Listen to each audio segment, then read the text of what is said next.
Alright, hello again ladies and gentlemen. Let's get back into another one of these Monster Prom runs. Let's go play. There's an online section here as well that we can do. I'll probably give that a shot at one point. Spooky High School, the sweetest years of our lives. Yada yada, we've seen this last episode. So let's go and skip straight to character select. Last time we picked this dude. Now we're going to pick this fiery redhead. Let's go ahead and call her...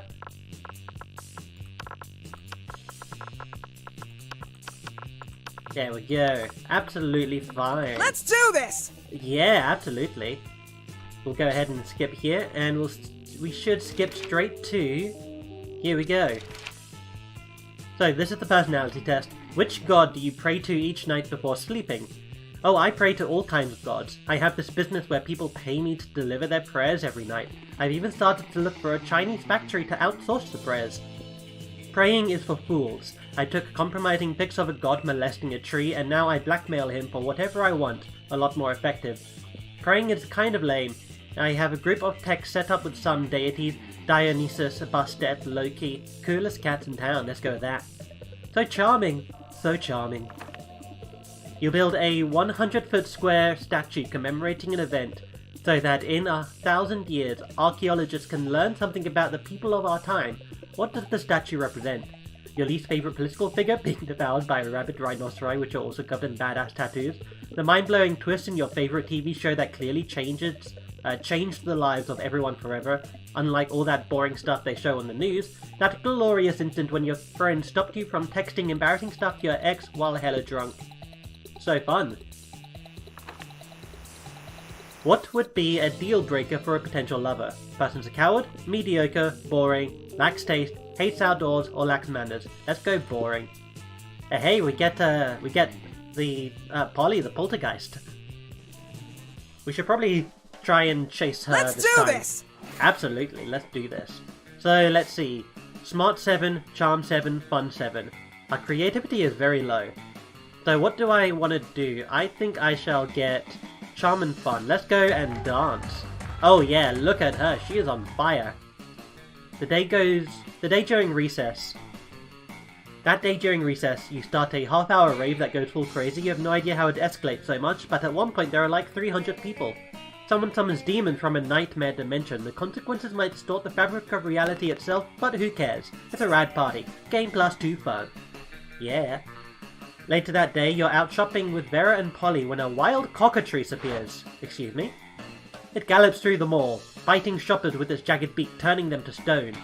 Scott and Damien come chasing after it, holding a butterfly net and a frilly dress. This isn't our fault! We had nothing to do with this! Another mythical creature crisis, just when I'm starting to enjoy my shopping. Aw, but it's so cute! I bet that vicious chicken dragon really knows how to party. Scott and Damien see everyone looking at them and wisely hide inside a clothing rack. What are you going to do about this creature? Ignore it, befriend it with a delicious Cinnabon. So how did you know that Cinnabon is a cockatrice's favourite treat?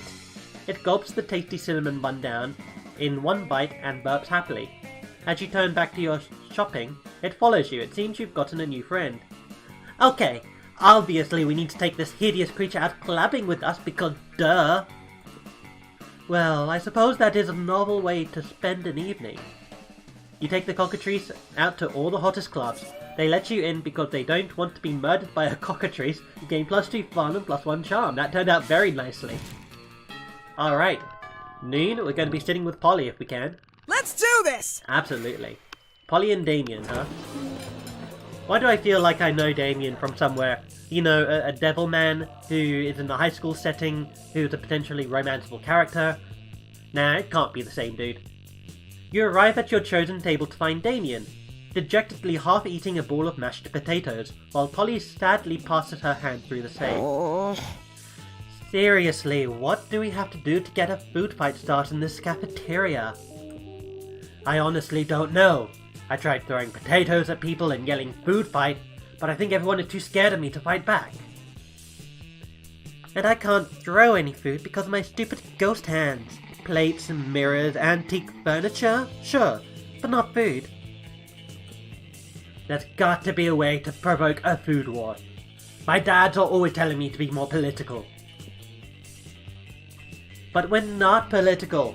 Your strength is hitting things, and my strength is being unbelievably hot all the time. Unbelievably hot! That's it! We'll set the cafeteria on fire! Wait, no, that's not a solution. That's just arson. Why do I always jump straight to arson? It's hard to watch them struggle through this by themselves, so you step in with an idea of your own. Wars are fought over scarce resources. Steal everyone's food and put it in a pile. That ought to do it. Hey Polly, you know how the Greeks fought a whole war over Helen of Troy's face? Flash the cafeteria. Hey, yeah! I was planning to do that later anyway, after I finish this quart of Ep.2 booze. Polly floats up onto the table and in a practice motion whips off her top. To the victor! This is a high school cafeteria. Polly's rash actions upsets the rolling cauldron of hormones, sets it on fire, and tap dances on the ruins. Soon the air is thick with sausage and gravy. Potato crisps fly everywhere like flavoured shrapnel. Polly puts her shirt back on now that everyone's too busy fighting to remember what they're fighting about. Looks like mine really were the tits that launched 1,000 chips. The view you just got makes that pun worth it. Sweet. Evening. What are we doing here? This is a stat increasing time. Let's do this! Absolutely. So we have smarts, boldness, fun, huh? Fun, charm. I'll go ahead and upgrade my... Should I upgrade fun again? I'll upgrade fun again. You start a half-hour raise. You spot one, the small magical Latino cat, who seems a bit sad. He explains to you that he's worried people are so used to calling him one, the small magical Latino cat, that now everyone defines him only by his size, magicality, ethnicity, and species. He's more than that. You correct him. You don't see him in such simplistic terms and convenient definitions. It's just that there are around 23 other Juans in the school, so adding all that to his name is quite necessary. You tell him you'll never forget about him and the crazy adventures you both lived together in Monster Prom's prequel, Monster Middle School. You have a great time remembering those crazy stories. Game +2 fun. Later you're minding your business when you see Polly floating down the hallway texting. Just as you're about to approach her... Cool. There you are, Polly. I've been following a scent. The scent of betrayal. What are you talking about, buddy? I haven't been pulling any pranks at all lately. Some very unfunny person messed with my sports gear, and they put my left sock in my right shoe and my right sock in my left shoe. Polly, I know we're best bros, and you would never do such a prank to me, but I think you did this prank to me. I smelled you. No, you didn't, because ghosts don't have a scent. Maybe not a normal person, but a werewolf can smell anything. And ghosts smell like algebra and global warming. Right. Well, if ghosts don't smell, what am I smelling? Of course ghosts smell like cocaine-spiked rose, wine, and Victoria's Seance lingerie. Sure as a mystery, hop in my van and we'll go solve it, Scoob. I mean Scott. Let's do this one. Ooh, a ride in a van? Can I stick my head out the window? Of course! Anything to cheer up, my best buddy! You hop in the van and get on the case of the ghost smells. Scott opens a bag of raw bones and begins swallowing them whole. Don't mind me, I just bought some Scott snacks. Zoink, Scott! Those look delicious. If I could digest uncooked marrow, I totally would. But as it is, Polly settles for lighting up a Polly snack and getting the whole van baked. You round out the day by tearing a human's face off to reveal that he was actually a spooky skeleton all along, just as you suspected. Oh boy, oh boy, oh boy, that was fun! It's nice to let my tongue wag in the breeze. Can we go on another car ride soon, huh? Can we? Sure, bud. Anytime a prank goes right, anytime you want. The distraction worked like a charm, and you even got away with it, thanks to a lack of meddling kids. You gained +2 fun and +1 boldness. We also gained affection with Scott. Alright. Let's do this! Yeah, so our fun is pretty high. What do I want to increase now? I'll try to increase my money. So let's go to the library. You spent that day you spent some time on the library's PCs mining some bitcoins. This is supposed to have something to do with solving algorithms and the rise of cryptocurrency. but you guess that nobody actually has any fucking idea how it really works. Anyway, you gain +2 bitcoins, which is equal to $2 million, which unfortunately is equal to 2 monster dollars, so +2 money. Ah. Scott and Polly pull you aside, each one of them holding your arms. Whatever's going on, it's serious. We need your help, bro. The midterm for AP Jump Scares is coming up tomorrow, and we're so unprepared. We tried everything we could think of to get ready. I rolled up the textbook and smoked it, and I ate my homework.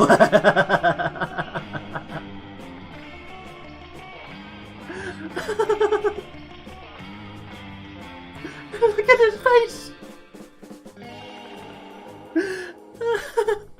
And I ate my homework. But nothing worked. We've only got one option left. We gotta cheat, bro. We just need to figure out how to do it without messing with the teacher. Or messing with the teacher. Either way, if you can help us, we'd be super grateful. That's all the incentive you need. You hook them up with your ultimate cheating technique.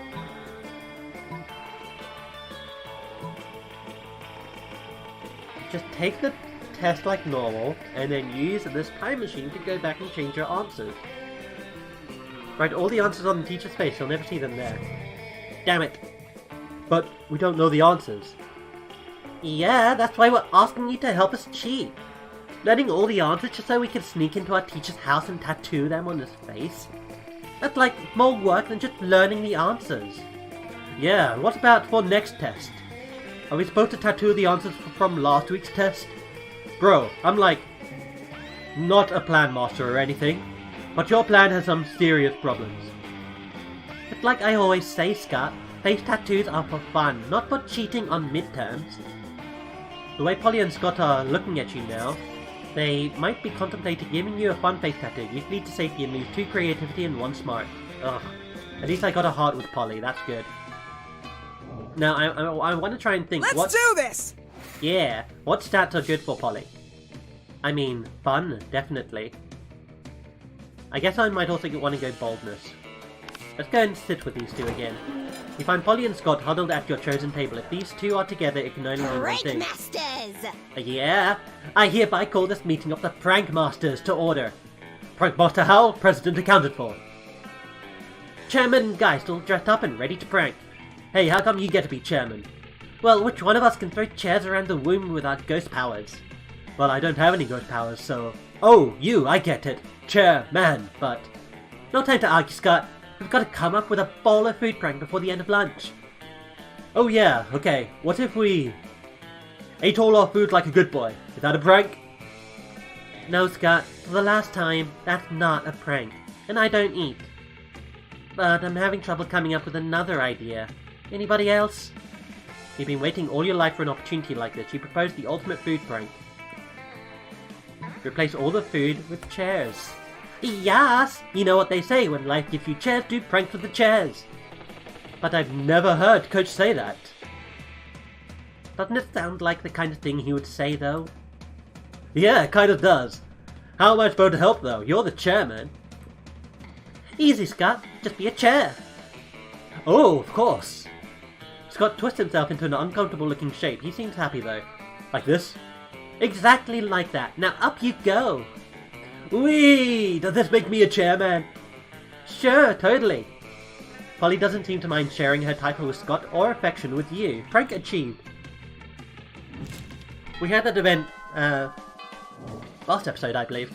Let's do this! Absolutely. So, what do we want to do? Money? We can get money. I think I want to increase my boldness. So yeah, I'll go ahead and increase boldness. Wow. You just made that, huh? Looks like everything else is still the same in the background here. I don't know what that says. That day, you skip class and just hang out in the bathrooms because you respect no authority. I guess some people want to watch the world burn by skipping class. You give 0 shits plus 2 boldness. Yeah. Hey, boo! Hey, Wynn, darling. It's me, lovely fan favorite Polly. You know, I wasn't always a ghost. Yeah, this is about to get real. Hear me out. I used to be alive, but I died with unfinished business. Now I gotta live forever like this until I finish it. And you might ask, what is your unfinished business, favorite Polly? I guess I can tell you.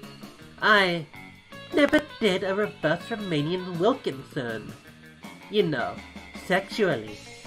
Don't get me wrong, I love being immortal and walking through walls and shit. But my soul will never truly rest until I do that freaky sex move. Oh well. I've done that one loads of times. Name a time and a place and I'll reverse all over your Romanian Wilkinson. Oh, I don't know enough about a Romanian Wilkinson to yeah. So let's just throw a smoke bomb. You throw a smoke bomb, you save for these situations. You swiftly hide, leaving behind an exact replica of yourself made out of macaroni and Play-Doh. Whoa! Wynn, I don't know if it's just me or if it's all the smoke I'm inhaling, but suddenly you seem more attractive. You know what? Fuck the reverse Romanian Wilkinson, let's go to Funky Town together right now. And just like that, Polly grabs your replica and flees to have what seems like great sex. As she leaves, you're sure you see a sneaky little macaroni smile on the replica. No, not again. Bested by your replica made out of macaroni. You should stop using it. It always ends up having all the fun. Your macaroni replica gains lots of stats and fun, unforgettable experiences, but you lose 2 fun and 1 smart. Oh no! What did I lose there? I lost creativity, right? No, well, I know I lost creativity. Let's do this! I lost the charm and smart. But I think I failed a creativity test? Man. What am I trying to do now? I should probably upgrade creativity, but that's gonna take a while. I'll go ahead and earn more money. That day you spend some time on the library PCs managing your start kicker. You deceive lots of people with a sensationalist video and impossible promises. Nice. You gain 10,000 money, 100,000 money, but also everything goes to cover the cost and you actually only keep 2 money. In the middle of everything, a portal opens up and swallows Vera, Polly and Liam. You dive in to rescue them and straight into the season finale of The Interdimensional Bachelor. Good lord. Help, I'm in danger of spiraling my eyes from rolling them too hard. Yes! Oh my god, we're on a game show? Yes indeed! Tonight you 3 will answer a series of trivia questions. Whoever gets the most points becomes my... I'm gonna win, I don't even care what the prize is. Your what? Your wife? What a revolting premise. So you're saying we're supposed to respond to a series of questions and scenarios, our answers to which will make us more or less likely to achieve a romantic outcome with you? That's extremely problematic. I can't think of anyone who would ever want to play such a tawdry dating game. Everybody stop raising reasonable concerns so I can hear the first question! That's the spirit. Question number 1. Describe your ideal marriage proposal. But before Polly can answer, you buzz in yourself. Now's your chance to give an answer that will end the competition and send the prince packing.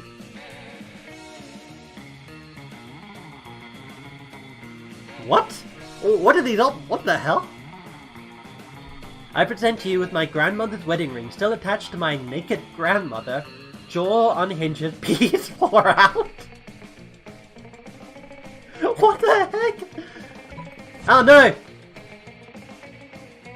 Oh no. You give me your own grandmother as an engagement gift? How heartless. Do you really take your family that much for granted? What, do you have piles of grandmothers cluttering up your house? And why is she naked? Did she consent to this, or are you stripping your grandmother naked and then trading her and her jewelry for a sham marriage? I resent the implication that marriage to me would be a sham. But I otherwise agree. Next contestant, ideal proposal, go. Oh, suicide pact, suicide pact. I do the thing where I drop the ring in champagne glass, except instead of a ring, it's poison. Aw, that's so romantic. Alright, let's, take a commercial break and be back after these messages. The prince, apparently not into suicide pacts, kicks you all out of a dimension, vanishes. Technically, you accomplished your goal, but now all your friends think you're a grandma abuser. You lose 2 fun and 1 charm. This isn't going very well at all. Oh boy. Let's do this! Yeah. Alright, Polly. Strange, you could have sworn Polly and Damien were at this table when you picked it. Psst, hey loser, down here! It's us, Polly and Damien, hiding under this table for totally innocent reasons. A ferocious roar sounds from the door of the cafeteria. Crazy Martin the werebear janitor is here and he's looking for someone. Oh shit, he's here! Why's he after us anyway? I think what we did really falls more under federal jurisdiction. International law more like. Those munchkins were Canadian citizens. Now that you mention it, I think we might actually have to face a war crime tribunal. Worth it though, right? Oh, totally. As long as we can get away from Buzzkill the bear over there.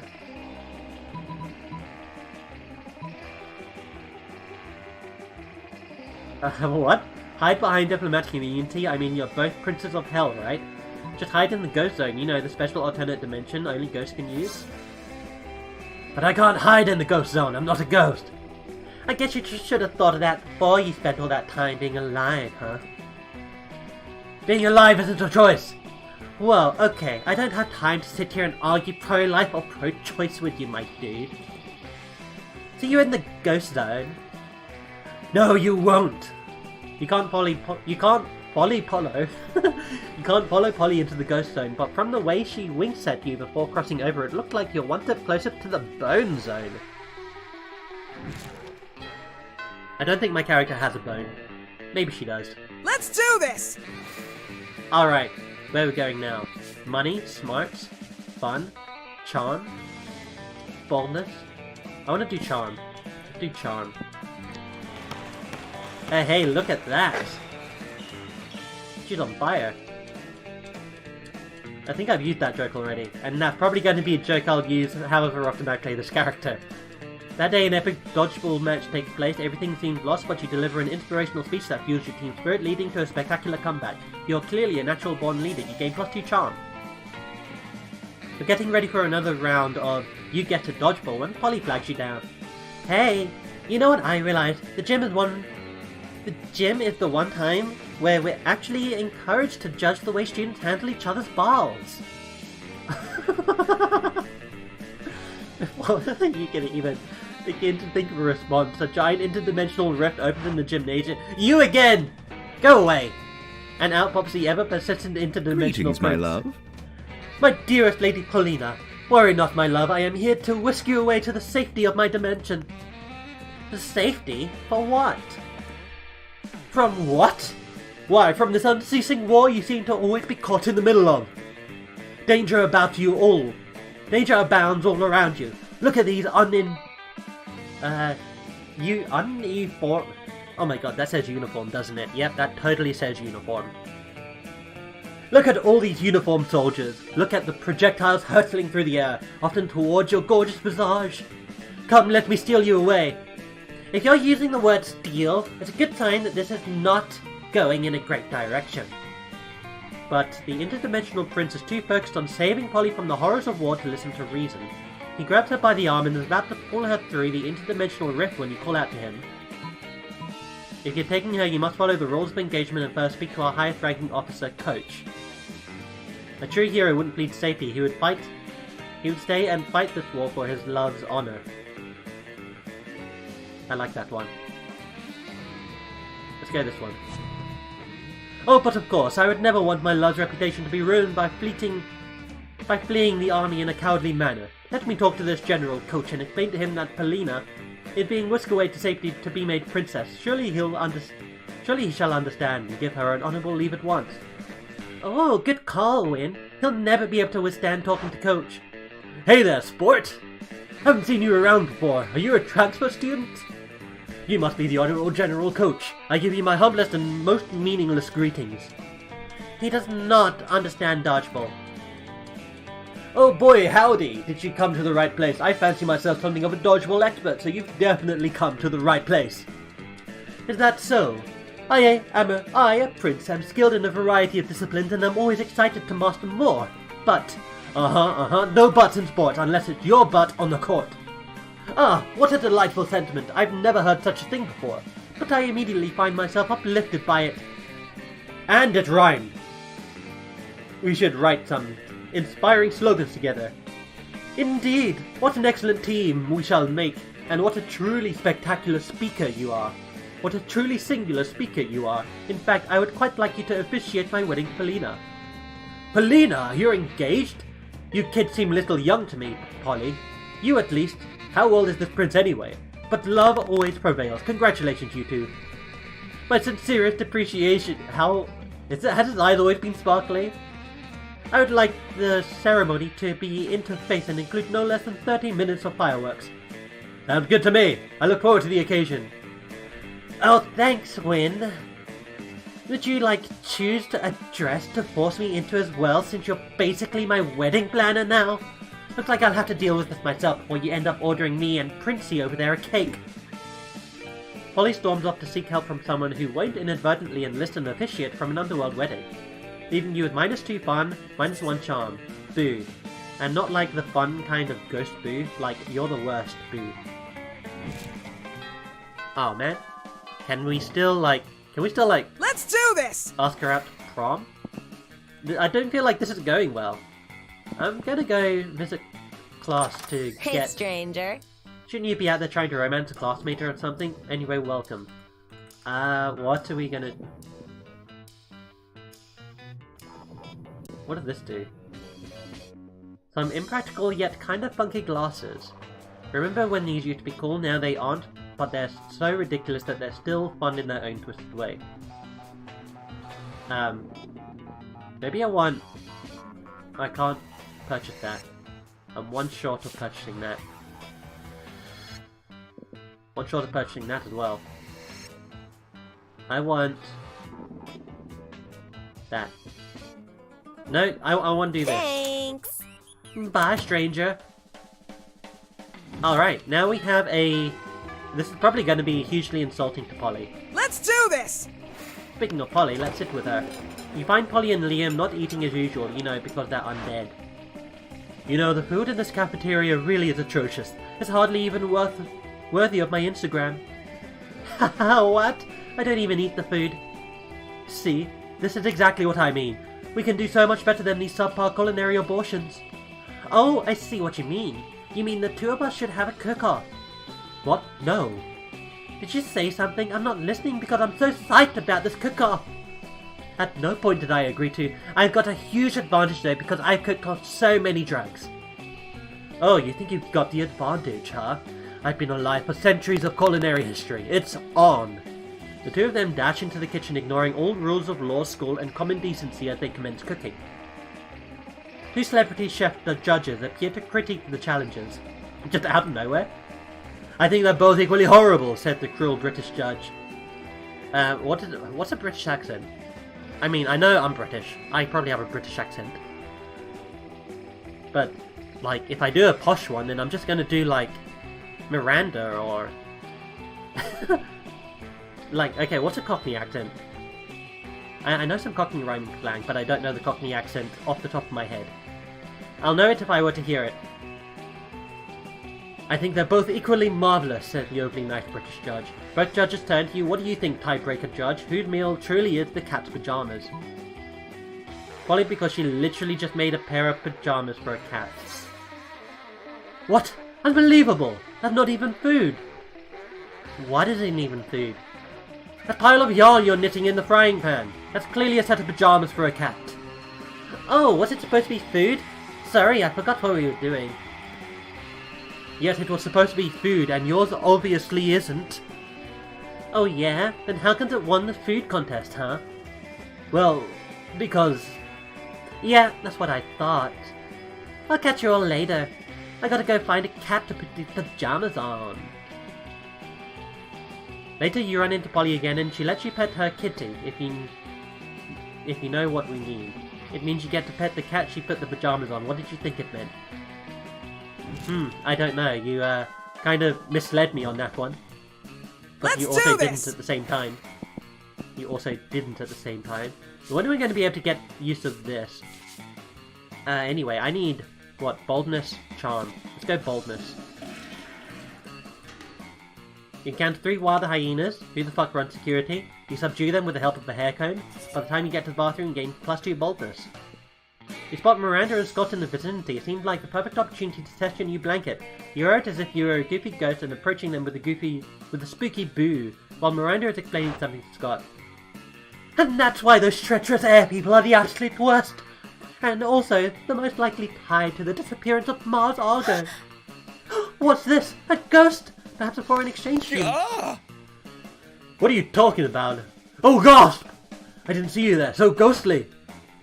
These guys are joking, right? This is clearly just Wynn wearing a blanket with eye holes cut into it. Jealousy is a powerful drug, Liam. Don't become addicted. Yeah, Liam. You don't see anyone saying, oh, Liam is really just Wynn wearing a blanket with eye holes cut out in it. Exactly, Liam. Even despite the many times we suspected it was so. What? Oh, sorry, little ghost. We were ignoring you. That's true. Tell us, do you have any cool ghost powers? Oh yes, divulge! Ultimate ghost prank, haunt someone into despair. You spot a victim for your prank, the Coven. You start running in their direction while screaming your best boo to date. What's this? Maybe it's a minion of Queen Nehelena. Nehelenia? No. Rumors say she's preparing to be the big bad of the next season. Stop booing at us. It's hard enough to save the world on a daily basis. We don't need people here undermining our morale. Stop booing! This school is unbelievable. Ugh! They go running, looking for a place to recover from all the booing and undermining. Whoa! That ghost clearly haunted them, and they have fought against all kinds of evil creatures. Such a powerful ghost! So cool. She just ran at them while booing. I could literally do that. Yet you didn't do it, Liam. Therefore you're not a ghost, you're just jealous. Yeah, of this very powerful ghost. Ghost, we respect your ghost powers and we wish you the best on your ghost adventures.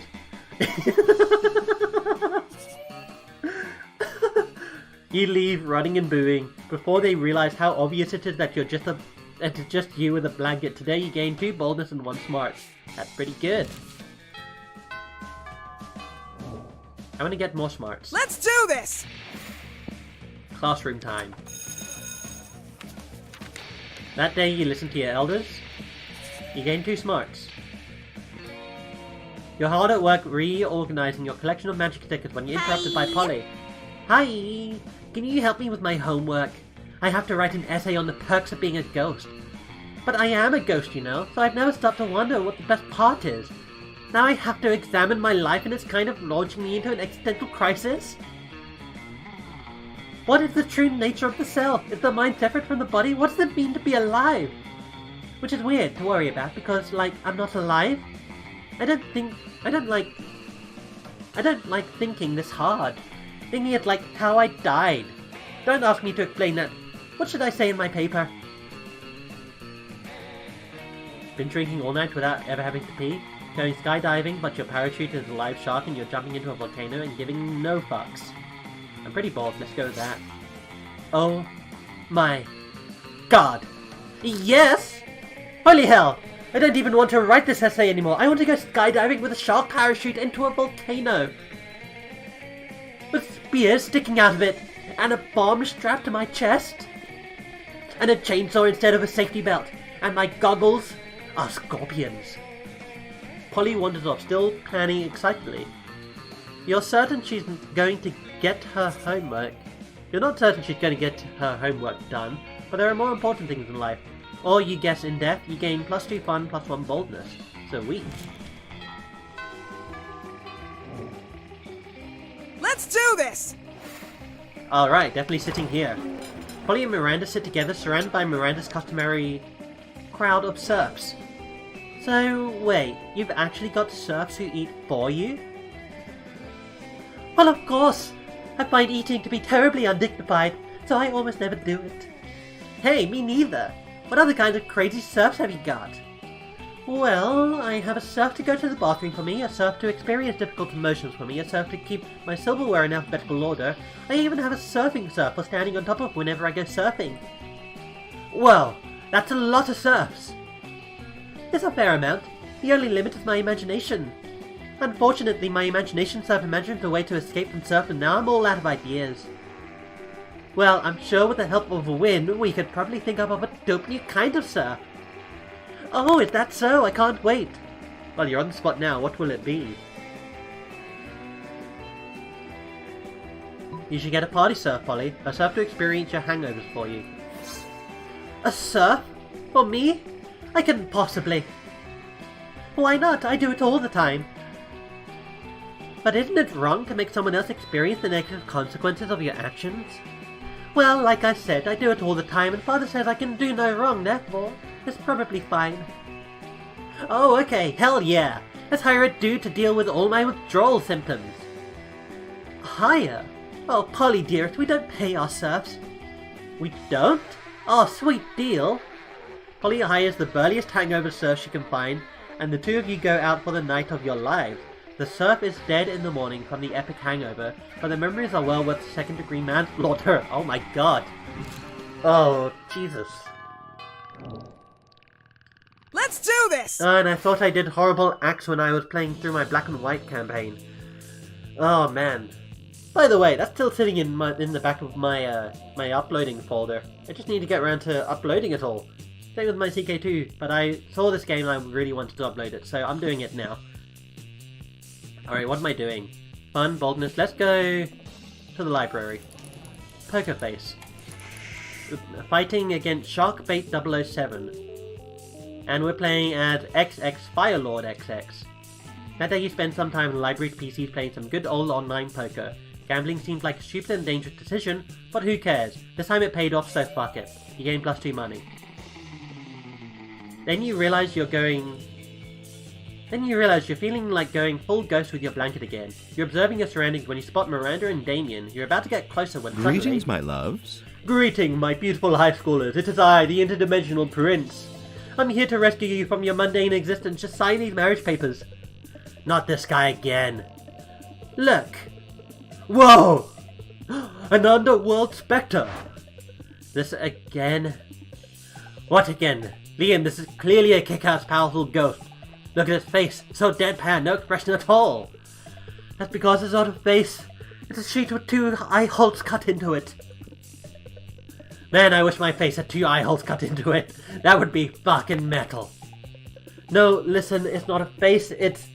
Ghost friend, help us, save us from this interdimensional creep. Yeah, do something ghostly.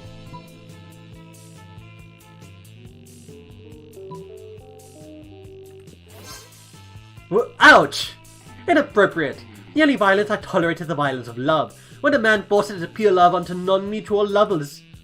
That and the violence imposed by my army, usually alongside the former type of violence. I'll be back for you, my young lovers. And so he retreats into his dimension. Superb! Metal! That ghost just beat the prince with its ghost powers. She just threw a rock at him. Dude, pay attention. It clearly was a ghost rock. What's the difference between a rock and a ghost rock? One is a rock and the other is a fucking ghost rock. You do realize you didn't answer my question, right? Ghost rock! Huzzah! Yeah, throwing a rock at your problems like a champ. You gain 2 fun and 1 boldness.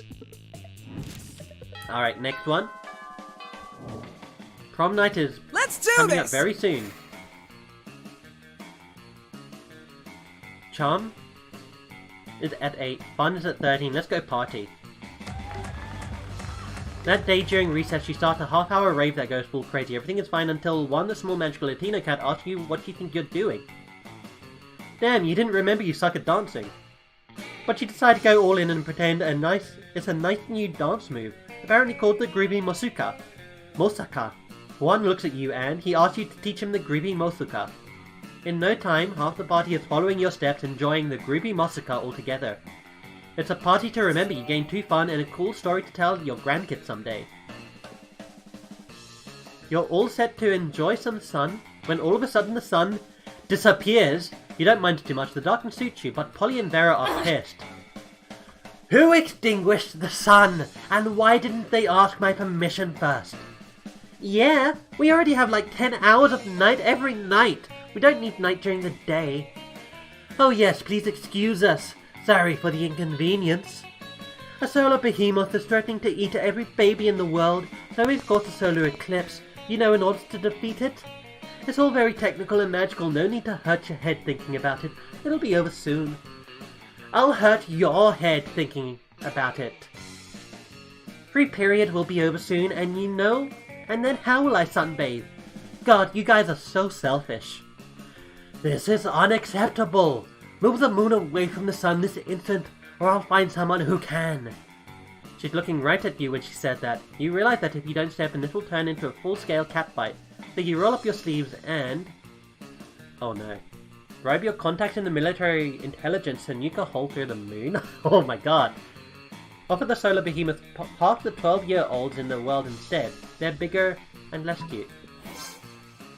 We got the charming for that? You borrow the megaphone from the gym, climb to the roof of the skull and address the solar behemoth. You explain that, in terms of sheer poundage, half the 12-year-olds in the world will supply 33% more meat than all the babies. The solar behemoth may be an unholy amalgam of sunfire and malevolence, but it's no fool, it sees your point. It goes up to half the flesh of tweens the day you're saved. Oh well, your stupid problem is solved. Unblock the sun. But, millions will die. Look at the rationality. A 50% decrease over the previous projected death toll is quite significant. And if you amortize the project casualties over the life expectancy of the babies as opposed to the tweens, the life savings are even more significant. I think that what Vera is saying is, fuck off and let us sunbathe. The coven doesn't have a leg to stand on. Well, they have 6 legs between them, but it's a metaphor. They fuck off and you gain 2 charm and 1 smart. Man. Prom night. Nearly here. Let's do this! Alright, prom night. Oh, sorry. Dinner. Kiss the cook, don't kiss the cook. You arrive at Polly and Vera's table to find them eating. Wait, both of them? Oh, yum yum, I sure do love food and eating. Look at this food, it's going into me. Yes, this cafeteria's sloppy Joe truly has a subtle flavor profile. Finally, you notice the cause of this absurdity. A well-dressed businessman sitting at the next table, watching both women intently. Oh yeah, I know you like this, baby. My eating is realistic and erotic. Be cool, Polly. The man wants us to pay for eating in front of him while screaming about eating. Is this not what eating is? I forget. While Vera tried to explain eating to Polly, the businessman simply shyly approaches you and gives a small bow. Much obliged, friend, he says in a soft voice. Are these 2 fine young ladies your friends? I must confess that I have searched far and wide for a suitable candidate to fulfill my rather unusual fetish. Paying a student at a high school for monsters to eat her food while I politely watch from a distance. But I find myself unable to choose between which of these 2 beauties to hire. The snakehead one possesses a certain grace. Yeah, pay me, motherfucker. Pay me to do a thing I was going to do anyway. But the translucent one has such passion. I don't even want the money, this is just fucking weird and I love it. In your opinion, the businessman finishes, which would be the wiser choice of my part? The ghost was sure. I've never seen someone eat so convincingly. The businessman nods thoughtfully. You know, you're right.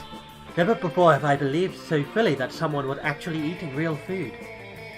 Yep, that's me eating real food with my real mouth and teeth. Are you kidding me? That's convincing to you? The food is falling right through her body onto the floor. Don't hate me just because I'm efficient at eating. Don't worry, I hate you for other more private reasons. What, sir? I can't hear you, too busy eating real food. You team up with Polly to make her eating more realistic. She passes her food through her body to you, and you eat it for her. It's pretty hot. What the hell? Let's do this! Alright. We're going library. Library, I said. Easy step to enlarge your tentacles.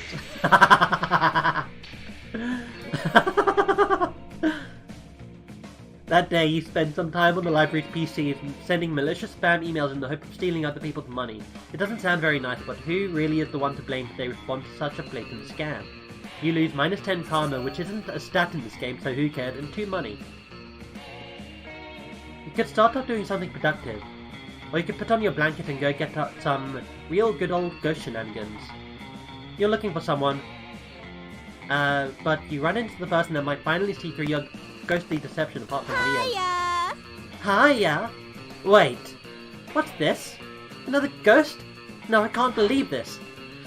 Finally someone else notices. This is clearly Wynn wearing a... I can't believe it because it's just too cool to be true. Come on, that's not cool nor true. Shh, Liam. I can't hear our cool new ghost friend over your jealousy. So tell me, how did you die? We have to share so much ghost gossip. Or ghost sip, as I like to call it. Good question. Trying to improve a lie. Trying to improve a lie with another bigger lie. I only tell how I died on the 3rd date. Boo, ghost freak. What? That's probably just a big lie. I bet you're just some idiot decides to wear a blanket to imitate a ghost. Finally! Then decided in a stupid way like asphyxiating under... Then you died in a stupid way like asphyxiating under that blanket. And then you were cursed for dying such a stupid way that the ironic punishment of having to wander the world under this very realistic ghostly look. You are literally a ghost. You know what ghosts are supposed to look like. I know what this sexy ghost looks like right now. Disappointed. Bye. And she phases out. I swear, you're making my life miserable, you blanket-wearing moron.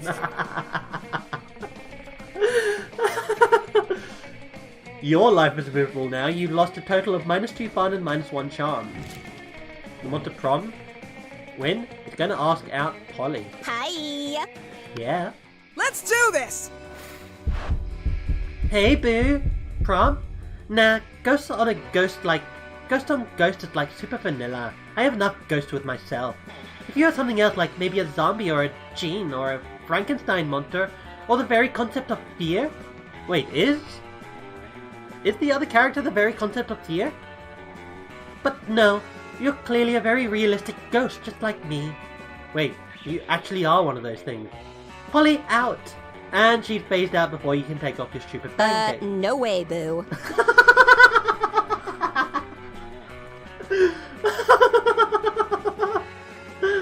Prom night sucks. Why'd you decide to ask anyone to prom while wearing a blanket?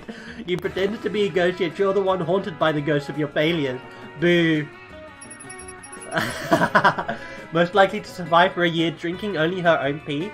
And Polly's quote, what doesn't kill you makes you stronger, but what does kill you makes you a sweet kick-ass ghost. Wow.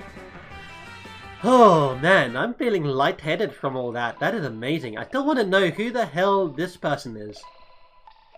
Like, I know who everyone else is. Are you literally fear?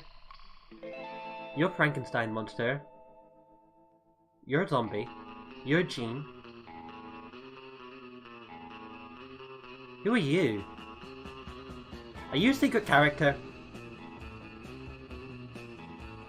Look like the protagonist is in here. Who, what the... Actually, what the hell are you? What?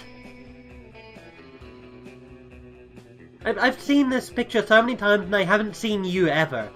You're so unremarkable. How do you blend in so well? What?